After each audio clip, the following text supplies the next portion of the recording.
저는 여호와의 복을 받는 길이라는 제목으로 함께 은혜를 나누고자 합니다. 2024년 새해가 활짝 열렸습니다. 우린 코로나의 그 어두운 시간들을 이겨내고 이제 우리 새해를 맞이해서 24, 5천을 외치며 꿈을 꾸며 시작합니다.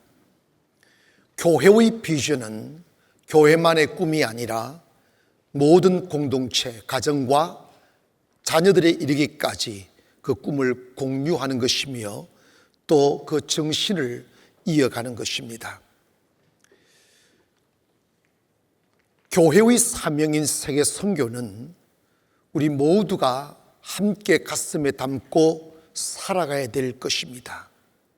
그리고 더 중요한 것은 교회가 잘 되면 그 잘됨의 은혜와 축복이 여러분의 가정과 사업장으로 흘러든다는 사실을 기억해야 됩니다.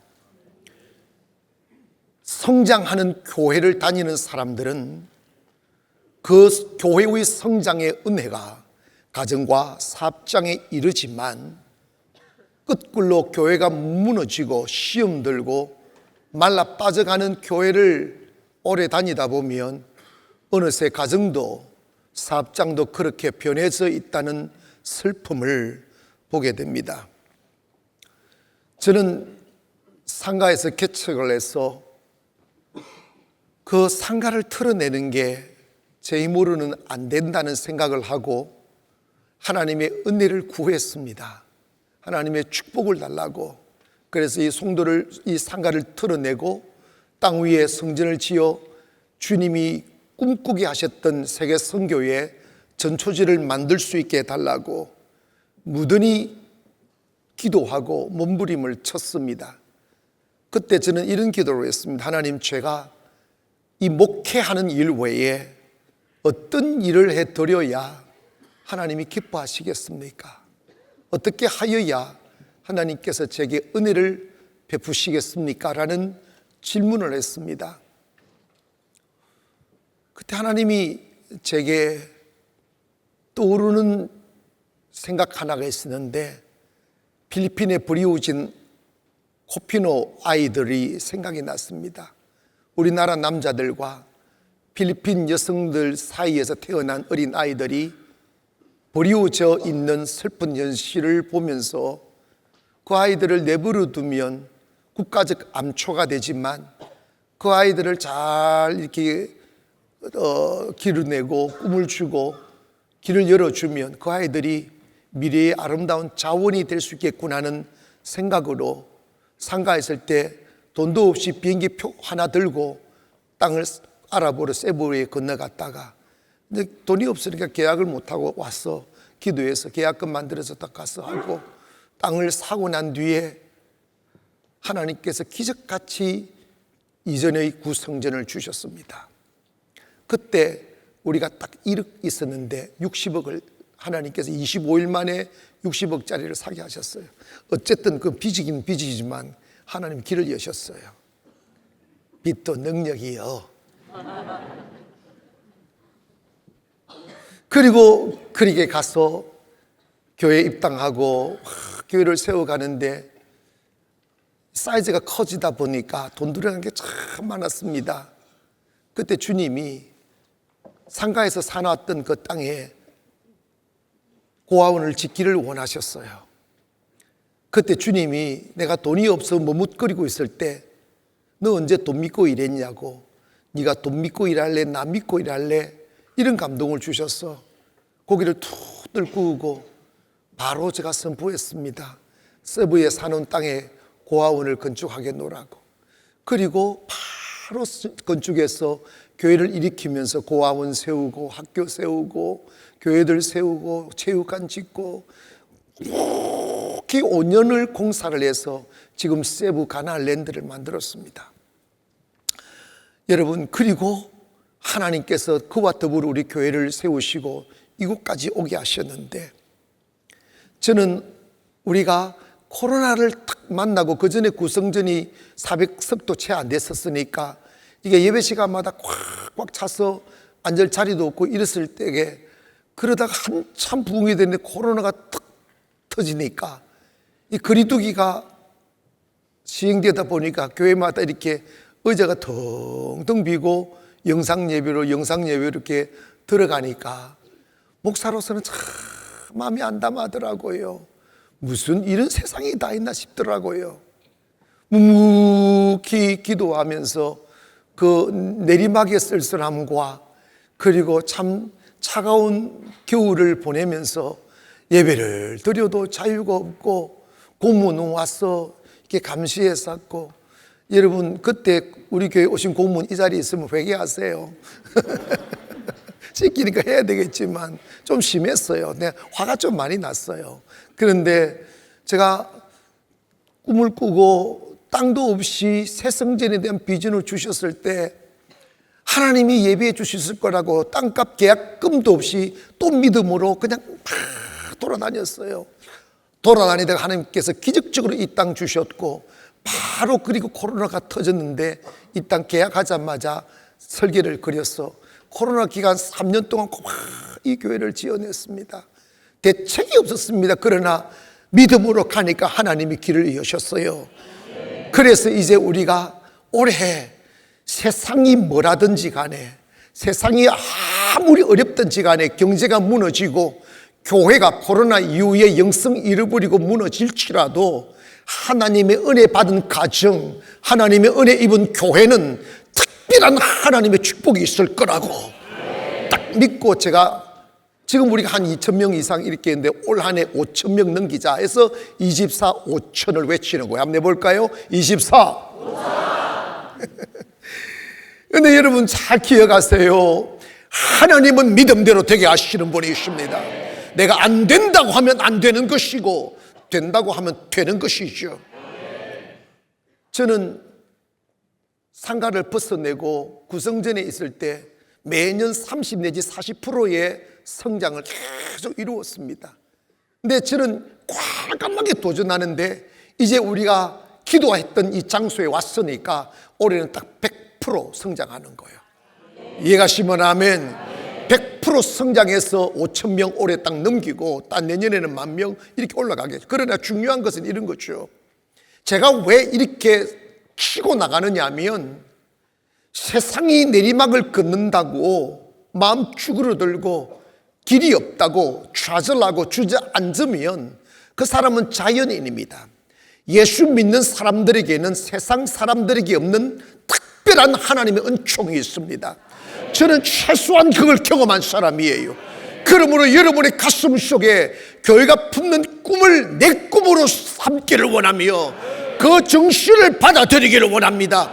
비록 내가 지금까지 내리막을 걷고 실패의 선잔을 반복하여 맞섰을지라도 나 오늘 주님 경외해야 하고, 나 오늘 주님 사랑하고, 나 오늘 믿음으로 허리띠를 졸라매면 어제 없었던 하나님의 은혜가 여러분에게 임할 줄 믿기를 바랍니다.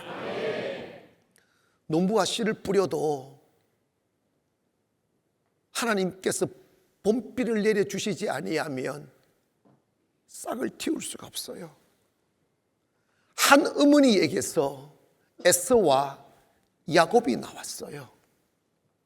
누구는 복을 받고 누구는 저주를 받았습니다. 누구는 가뭄에 농사를 지어도 그해 100배를 수확하여 거부가 되었고, 누구는 좋은 환경 속에서 씨를 뿌려도 병충해로 인하여 열매를 거두지 못하는 슬픔들이 있습니다. 이게 무슨 차이일까요? 하나님의 은혜를 입었냐 입지 않았느냐의 문제입니다. 사랑하는 여러분, 교만한 사람들은 자기 힘으로 세상을 살려 합니다. 내가 노력했으니까, 나 힘이 있으니까, 나 자신 있어 하며 세상을 나가보지만 세상은 어디 가나 광야이고 거친 들녘과 같습니다. 그 어느 누구도 가슴 열어 여러분을 맞이하여 해주는 일이 없고, 그 어느 누구도 자기 호주머니를 털어서 여러분의 빈 호주머니를 채워주는 일이 없습니다. 기대하고 다가가면 갈수록 실망하게 되고 상처받게 되고 세상 만만하게 여겼다가 가서 피 흘리고 그리고 배척의 눈물을 흘리며 중복되는 좌절과 슬픔이 우리의 삶의 기운을 빼앗아가 삶을 놓아버리게끔 만드는 그런 현실 속에 우리는 놓여져 있습니다.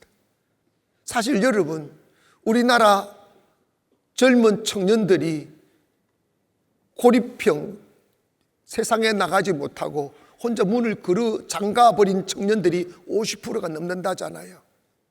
아직도 세상을 향하여 발걸음도 내딛지 않았는데 벌써 겁먹은 거예요. 아직도 먼 길 가보지도 않았는데 짧은 길 걷다가 차가운 세상의 눈보라에 두려움이 밀려와 문을 걸어 잠가버린 거예요. 여러분, 이것이 우리의 현실입니다. 그러나 우리가 분명히 기억해야 될 것은 세상은 나 혼자만의 힘으로 사는 게 아니에요. 하나님이 말씀하셨습니다. 내가 너를 고아와 같이 버려두지 아니할 것이라고. 내가 너와 항상 함께 할 것이라고. 어린아이가 부모 손 놓고 세상 나가면 어디나 가나 다 공포의 대상입니다. 그러나 비록 그 치료도 엄마 손 딱 잡는 순간 세상이 평안하듯 우리가 주님 손 놓고 세상 나가면 어디나 슬퍼요. 어디나 외롭고 어디나 힘들어요. 그러나 주님이 내 손 딱 잡아주시고 그것이 믿어진다면 주님의 따스한 그 손길의 온기가 여러분의 가슴에 느껴지면 어디 가나 노래할 수 있고 어디 가나 꿈꿀 수 있습니다. 저는 인천 사람이 아니에요. 인천에 아무도 아는 이가 없었습니다. 춘천에서 목회하다가 선교, 저것이 경제의 관문, 세계 경제의 관문이라는 소리가 딱 들려오더라고. 그 소리가 저는 어머나, 그렇다면 저것이 선교의 관문이 되는 교회를 세워서 선교가 이런 것이라고 세상 앞에 외치고 싶은 꿈 하나가 생겨서 3천만 원 달랑 들고 나 송도에 올라왔어요. 그리고 춘천에서 했듯이 매일 예배 드리고 출입 쓰지 않고 믿음으로 걸어와 봤습니다. 상가에 그 가난하고 쓸쓸했던 시간, 그래서 세부에 고아원, 돈도 없이 고아원 부지 산다고 이 다리를 건너다가 이 땅을 보았잖아요. 이런 생각이 확 스쳐갔어요. 하나님, 제가 춘천에서 텔레비전을 보고 선교의 관문이 되는 교회를 세우고자 하는 꿈을 주셨는데 이곳에 교회가 세워지면 전국이 볼 수도 있고 정말 성도의 관문 같은 이곳에 교회가 세워지면 정말 주의 영광이 드러나겠다는 꿈을 꿨어요. 그런데 그 꿈이 너무 망상 같아서 털어버렸어요. 털어버리고 그냥 예배 드리다 보니까 정말 이곳에 교회가 세워지더라고요. 여러분 기억하세요. 하나님은 우리에게 현실을 주시는 분이 아니라 꿈을 주시는 분입니다. 아브라함아, 너 고향 친척 아비 집을 떠나 나올래? 내가 그러면 내가 너를 복 줄게. 그리고 네 이름을 창대하게 만들어 줄게. 그리고 네가 복이 되어서 너로 인하여 민족이 복을 받고 왕들이 나오며, 그리고 너로 인하여 하늘의 별, 땅의 모래처럼 번성하는 축복을 누리게 할게. 나이 많은 아브라함으로는 받아들일 수 없는 환상 같은 꿈이었습니다. 너무 현실이 꿈으로부터 멀어져 있는 까닭에 그 꿈을 내려놓으려 할 때마다 하나님은 나타나셔서 너 꿈 버리지 말아라. 너 포기하지 말아라. 나는 전능하신 하나님이다. 너 현실 보고 너 자신 보고 꿈을 깎아내고 포기하고 줄여가지 말고 나 여호와 하나님이 하실 것을 믿고 끝까지 네 마음을 지켜라. 세상의 실패의 파도가 거듭 몰려와 너의 꿈들을 산산조각 낼지라도 너 나만 바라봐. 내가 할 거야 하시며 아브라함에게 요구하셨던 하나님의 요구는 현실 보고 꿈을 접지 말라는 말씀이었습니다. 지금까지 걸어온 여러분의 삶의 여정 속에 성공보다 실패가 많았고, 환영보다 배척이 많았고, 기쁨보다 슬픔이 많았을 겁니다. 꿈 없이 세상에 나가는 사람 어디 있겠어요? 그러나 세파의 파도가 너무 강해요.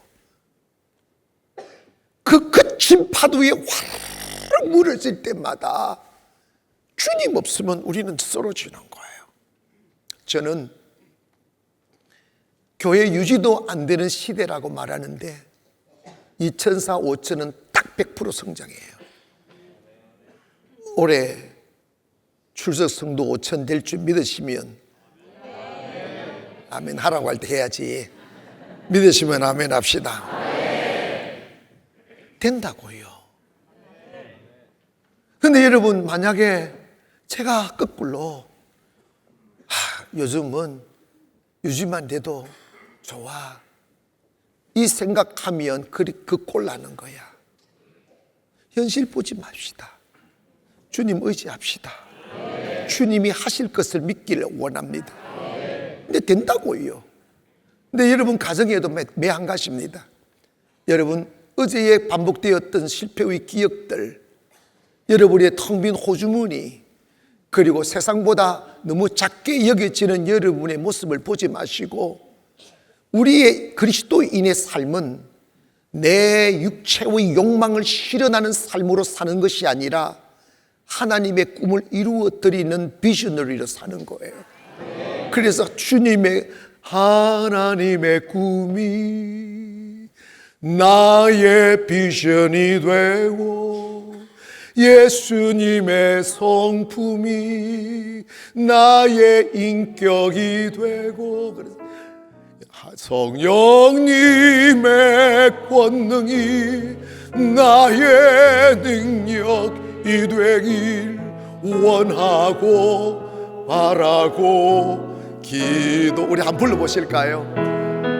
처음부터 이 세상을 살아가는 동안에 나의 힘을 의지할 수 없으니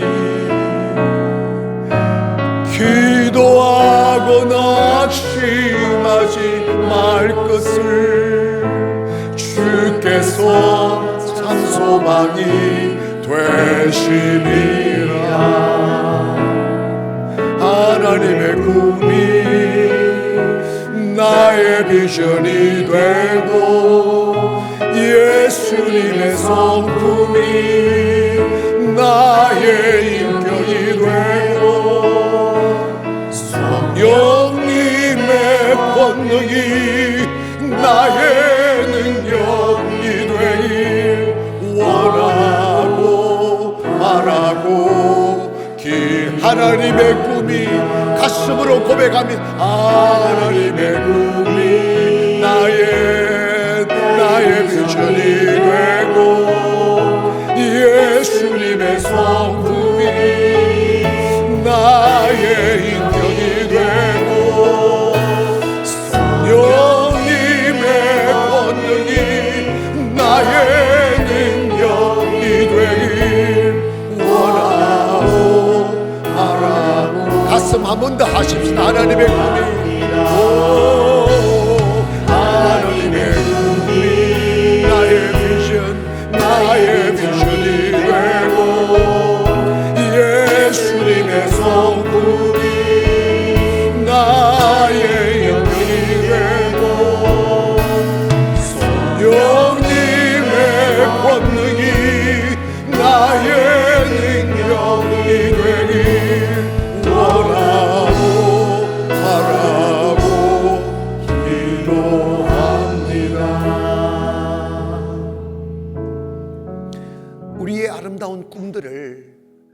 사람들은 돈과 자기 땀으로 이루려 합니다.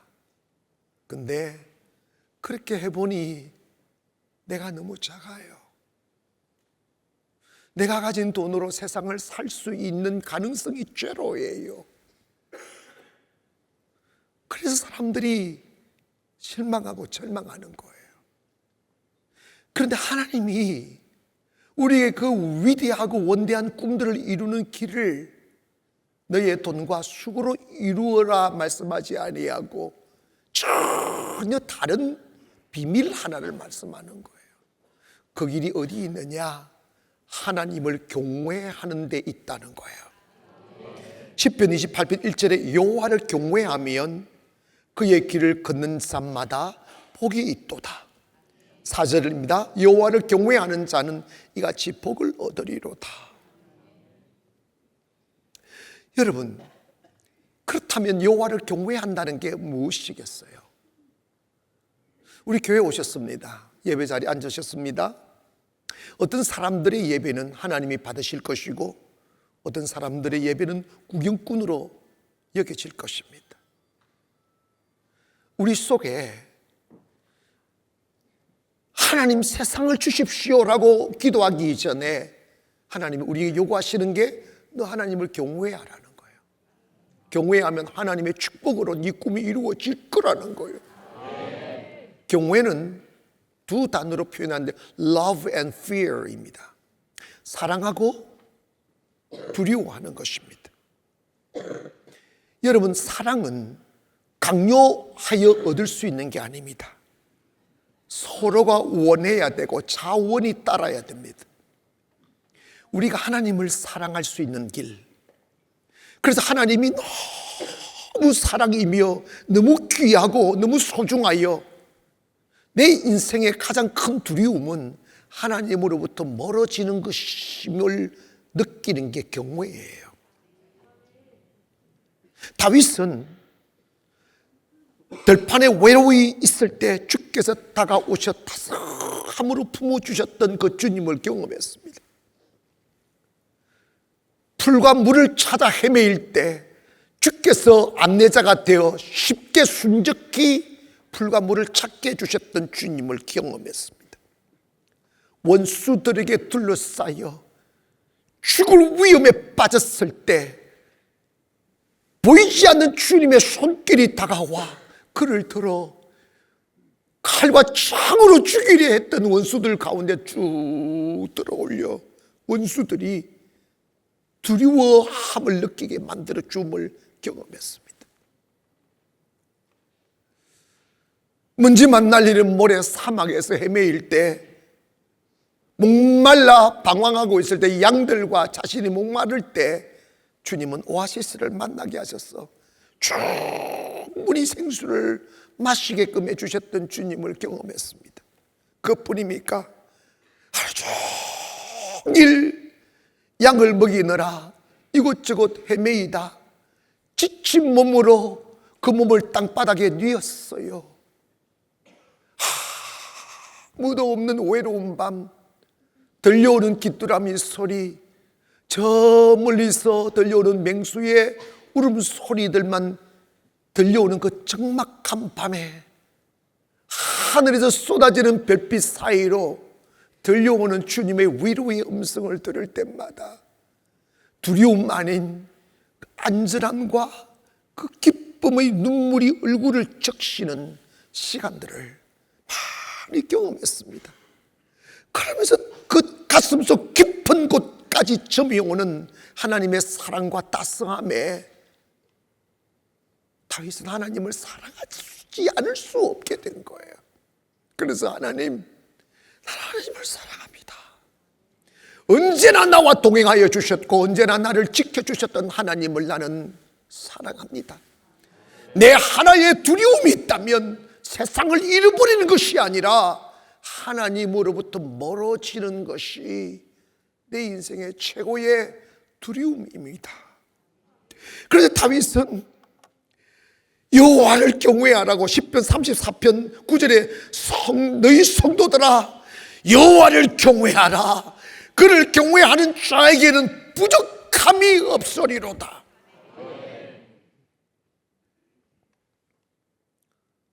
여러분, 우리는 어리석은 자도예요. 물 없는 곳에 웅덩이를 파며 살았습니다. 헛된 수고를 하며 젊음을 바쳤고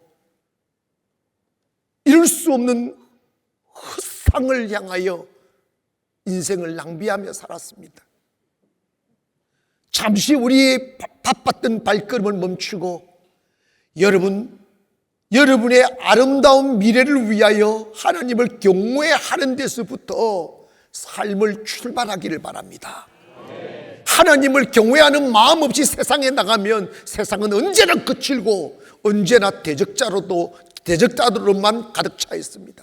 그러나 만약 여러분 하나님을 경외하는 마음으로 세상에 나가면 세상은 여러분을 향하여 문을 열어줘요. 이해가시면 아멘. 세상은 여러분을 향하여 따스한 품을 내어주신다고요. 여러분 기억하십시오. 세상을 경쟁으로 살지 말기를 바랍니다. 나는 그걸 외치고 싶어요. 여러분 경쟁 속에 뛰어들면 삶은 상처투성이가 됩니다. 은혜의 사람은 경쟁으로 살지 않아요. 아멘 합시다. 저는 예배만 드리기를 원합니다. 예배 드리니까 경쟁 없는 세상 속에 살더라고요. 근데 여러분, 저는 자랑할 게 없죠. 근데 제가 하나님 앞에서 정말 노력하는 것은 어떤 교회보다 어떤 목사님보다 하나님 사랑하자, 하나님 경외하자. 그것이 뭐였냐? 매일 예배예요. 매일 예배. 여러분, 저는 이 매일 예배를 드린다고 20년 동안 개인적인 여행을 해본 적이 없어요. 그런데 매일 하나님 앞에 시간 드리고 마음 드리고 정성 드리다 보니까 춘천에 가니까 춘천에서 일어나고, 인천에 오니까 인천에서 일어나고, 세부도 일어나고, 이제 도쿄 이제 세우잖아. 도쿄도 이러면 엄청 축복이 있을 것을 나는 느끼고 있어. 그냥 느낀다고 될 줄 믿습니다. 응? 그래서 경외는 하나님을 사랑하는 것이고 섬기는 거예요. 그래서 다윗을 보면 항상 예배를 드렸어요. 하나님을 찬양하고, 별을 보고 찬양하고, 바람을 보고 찬양하고, 먼지를 보고 찬양하고, 사막을 보고 찬양하고, 오아시스를 보고 찬양하고, 계속 그의 뼛속까지 하나님이 스며들어와 있었어요. 그러니까 다윗은 목동에 불과했던 그가 왕이 되잖아. 근데 다윗이 왕이 되는 그 자리까지 올라갈 때 경쟁으로 올라갔으면 여러분 다윗은 뼈도 못 찾아. 그런데 여러분 다윗이 오직 하나님만 경외했더니 하나님이 나서서서 다윗의 원수를 제거해 주셨어요. 그래서 원수가 없는 곳을 걷게 만들어 주셨고, 꿈꾸는 곳을 하나님이 예비해 주셔서 이거 너 거야, 이런 거지. 아멘. 사람들은 우리 교회를 얼마나 부러워하는지 아세요? 근데 여러분, 우리 돈으로 한 게 아니잖아. 하나님 역사해 주시더라고. 은혜가 있다니까. 한번 고백합시다. 주여, 저에게도 경쟁 없는 삶을 살게 해주세요. 아멘. 여러분, 정말 다시 말씀드립니다. 여러분, 경쟁으로 세상 살지 마세요. 원수 많이 생겨납니다. 지쳐버립니다. 근데 여러분, 조금만 더 마음을 주님께 드려 하나님을 경외하려 하면 경쟁 없이 나만을 위한 역사를 만들어 주시더라고. God is history maker잖아. 역사를 만드시는 분이잖아.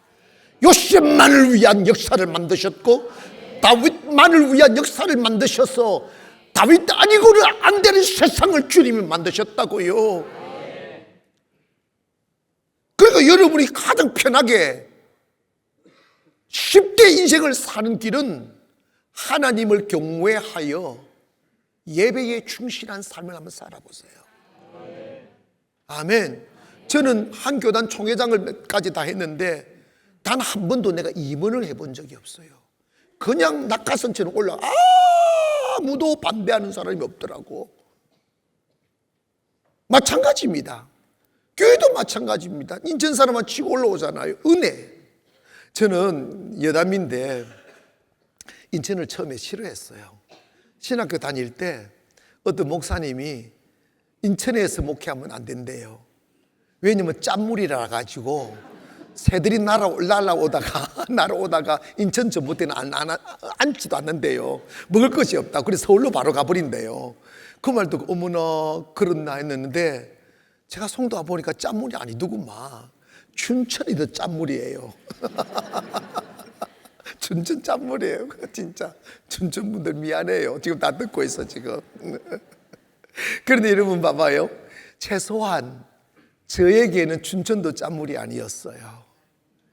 가는 은혜가 있는 사람, 하나님을 경외하는 사람 가는 곳마다 형통함이 있기를 바랍니다. 왜냐하면 여호와를 경외하는 자에게 복이 있다고 하셨기 때문입니다. 여호와를 경외하면 복이 있다. 목사의 꿈이 뭘까요? 목사님들은 다 자기 성도들이 잘 되는 것을 꿈으로 여깁니다. 진짜 교회 다니는데 맨날 하루는 코피 터져 오고 하루는 이마 터져 오고 하루는 다리 부셔뜨리고 오고 이래서 하면 진짜 기분 안 좋아요. 지금 구질구질한 옷 입고 오다가 한 1년 지나니까 이렇게 돼야지. 그런데 여러분 참 감사한 것은 저희 교회 다니는 분들 보면 제일 먼저 얼굴이 바뀌어요. 아멘. 얼굴이 웃음이 없던 사람 웃음이 터져 나오고 싸우고 오던 사람이 손잡고 오고 이런 일들이 계속 일어나는 거예요. 왜냐하면 주님 앞에 예배하는 습관 길러내고 주님 경외하면 딱 말씀이 여호와를 경외하는 자에게 복이 있도다. 어떤 복인가? 첫째, 사업의 복이 있어요. 2절을 보면 내가 내 손이 수고한 대로 먹을 것이다. 내가 내 손이 수고한 대로 먹을 것이다. 이 말은 네 사업이 잘 된다는 말입니다. 포스트 코로나 이후에 참 안타까운 소식들이 참 많이 들려옵니다. 건설 회사들의 부도 소식들, 소상공인들의 폐업 소식들, 그리고 금리가 올라서 이자 못 내는 소식들, 참 슬픈 이야기들이 참 많아. 이게 우리나라만의 이야기가 아니라 중국은 우리나라보다 훨씬 더하다는 거예요. 지금 중국 망한다고 야단이에요. 중국만이겠어요? 전 세계가 지금 경제적인 위기 속에 있습니다. 그런데 저는 그런 소식을 들으면서 처음에는 딱 들으면 마음이 쭈그러들잖아요. 근데 여러분, 믿음의 사람은 반응을 잘해야 돼요.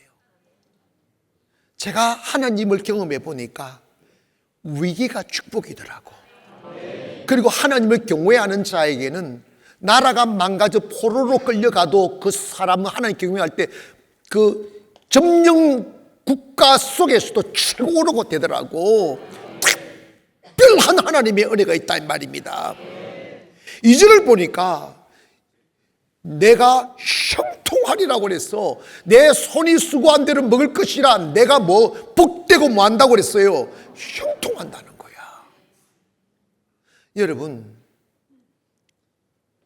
사업의 주변 환경이 정말 힘들다 해도 그거 보지 말기를 바랍니다. 하나님의 축복이 있을 것입니다. 하나님이 함께 하심이 있을 것입니다. 그래서 특별한 은혜를 입는 것이 주님을 경외하는 자들이 누릴 수 있는 특권이라고요. 두 번째로의 축복은 가정의 축복이 오는 거예요. 3절에 보니까 내 집 안방에 있는 내 아내는 결실한 포도나무 같으며 내 식탁에 둘러 앉은 자식은 어린 감람나무 같도다. 이랬어요. 여러분, 요즘에 남자들이 여자들한테 꼼짝을 못해. 비빌비빌거려. 옛날 말이에요. 맨날 괌질러 쌓고 돈 많이 벌어볼게 쌓고 집안 아르고 맨날 돌아다니면서 밥이나 먹고 사고나 치고 아이 안 낳는다, 애기 낳자가면 시끄럽다고 하면서 말이야 인생을 즐기며 살아야지 애는 왜 낳느냐고. 이래 사면 여러분 있잖아, 결실날 포도나무가 아니고 말라 빠진 포도나무야. 결실난 포도나무는 열매가 주릉주릉 맺히는 거야. 거칠고 통제 불가능한 아내가, 남자들이 그 슬픔을 이기지 못하여 교회에 와서 엎드려 주님을 경외하면 아내가 바뀐다니까.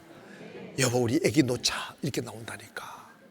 하나님의 약속의 기초가 뭔지 아세요? 번성하고, 아멘, 충만한 거야. 이 말은 뭐냐면 현실적으로 표현하면 아이를 많이 낳아라 이 말이에요. 암사슴 같이, 결실난 포도나무 같이 부부가 참 관계가 너무 좋아지는 거야. 여러분, 처음에는, 결혼하기 전에는, 그런 결혼한 신혼 초에는 옷기만 스쳐도 기분이 좋고 소리만 들어도 달콤했는데 몇 달 지나고 몇 년 지나면 듣기 싫어가지고 야 욕이 나오고, 이렇게 하면 안 돼. 아내 이거 무서워요. 여들 무섭다니까. 저리 가! 이래서 하면 안 된다니까. 제가 굉장히 가까이 지냈던 선배 목사님 한 분이 계신데 맨날 사모님하고 둘이 다 같이 따라다녀. 그런데 내가 볼 때마다 싸워요. 근데 그분들은 하도 자주 그래서 싸우는 게 보통 평범한 어느 누구만 돈이 올라가고 막 살살 팍 쏘고. 그런데 저러다가 또 안 만나면 어떡하냐 했더니 밥 먹을 때 보니까 둘이서 좋아라 막 웃으면서 또 먹더라. 내가 그래서 기가 막혀가지고 아니 무슨 재미로 살아요? 물었어. 그랬더니 깔깔 웃으면서 목사님 우리는요 전투애로 살아요 그러더라고요. 근데 있잖아요, 나이 좀 먹으면 그 애달픈 사랑은 좀 사라져. 사라지는 게 정상이야. 그런데 너무 서로 거칠면 안 되지. 여러분, 아내로부터 사랑받지 못하여 외로운 숫사슴이 되어 사랑을 찾아 냇가로 헤매이는 남자들이여, 주님을 경외하세요. 그러면 암사서처럼 다가와.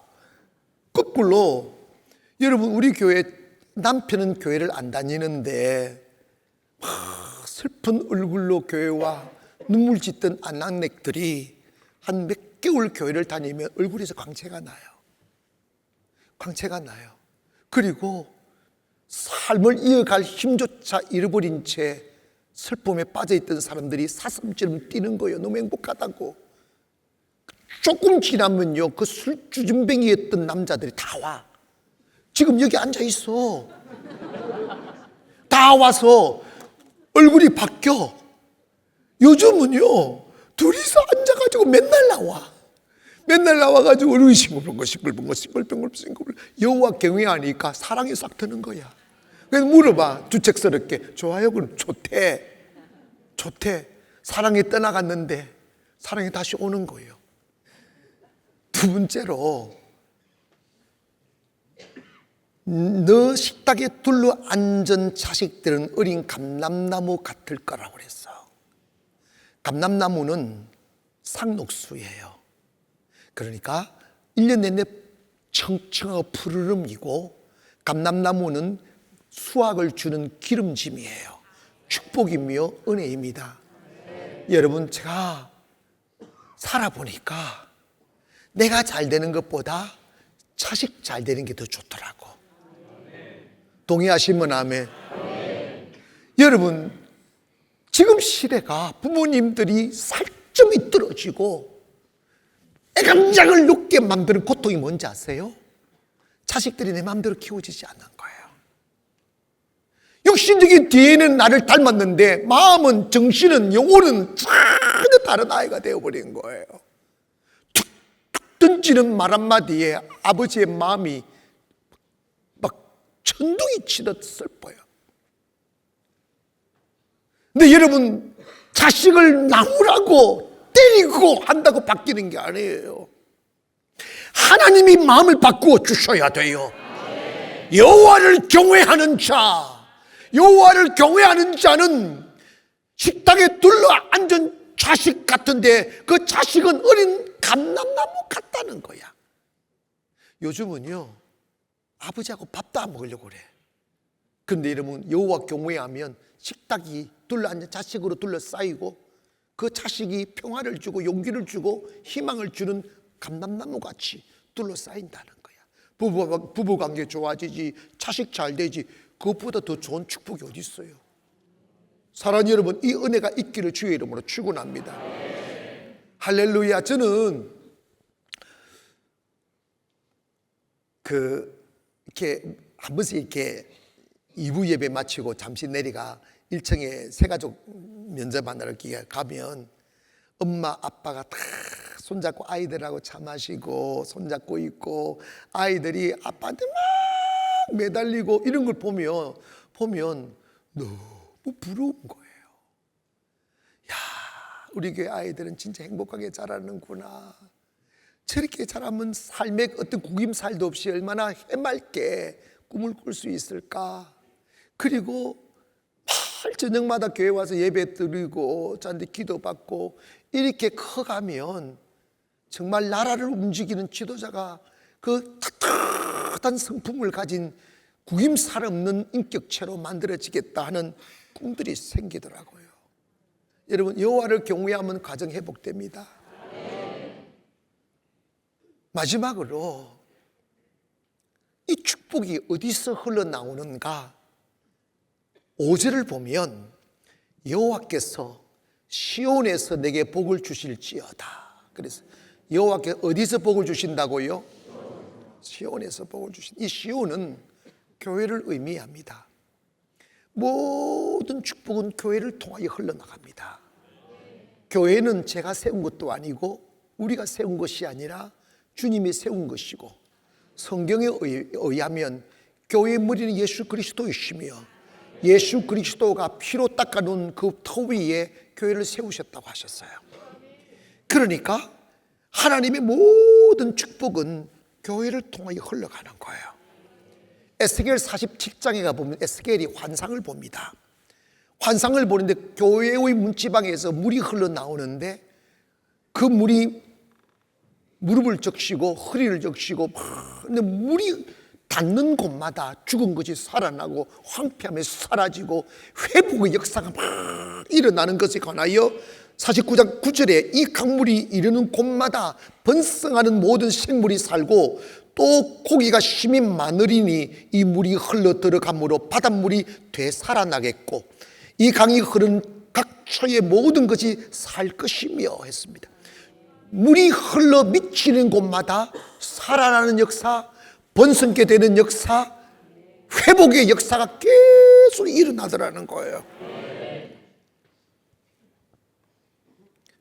교회를 잘 다니고 교회와의 아름다운 관계가 유지되는 사람은 그냥 형통해요. 그런데 좀 슬픈 이야기인데 성도들이 교회란 무엇인가에 대한 교회 간의 부재로 인해서 교회를 함부로 대하고 우습게 대하고 그냥 가볍게 대하는 사람들은 교회를 다니는 복을 못 받아요. 교회는 주님의 몸이라고 그랬어요. 주님의 몸을 만지듯이 주님에게 안기듯이 그리고 교회를 귀하게 여겨야 돼요. 그러면 축복이 흘러들어요. 설령 우리가 지금까지 교회를 잘못 알고 그냥 건물로 여기고 사람들 함부로 대하고 그런 적이 혹시 있다 할지라도 이제부터라도 우리 교회를 귀하게 여겨야 돼요. 성도님 한 분 한 분을 귀하게 여기시고 사랑해드리고 섬겨드리고 그럴 때 교회에서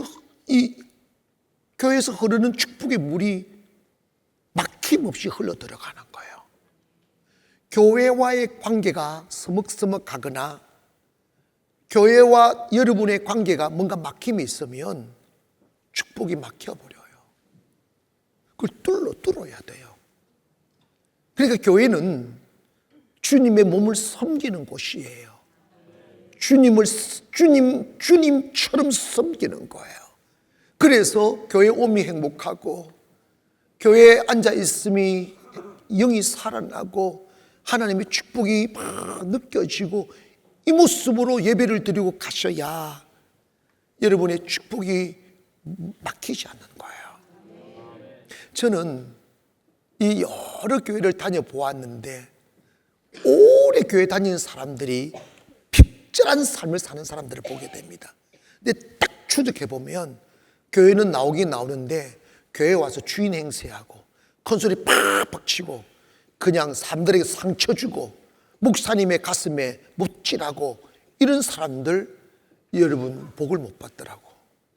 나는 어차피 못질해도 박히지도 않으니까 상상을 하지 마세요. 아멘. 근데 여러분 기억하세요. 정말 교회 사랑하세요. 제가 목사라는 생각을 버리고 일반적으로 생각했을 때 이 어두운 세상을 바뀔 수 있는 곳, 타락한 백성들을 일깨울 수 있는 곳, 삶을 놓아버린 사람에게 꿈을 줄 수 있는 곳이 어딜까?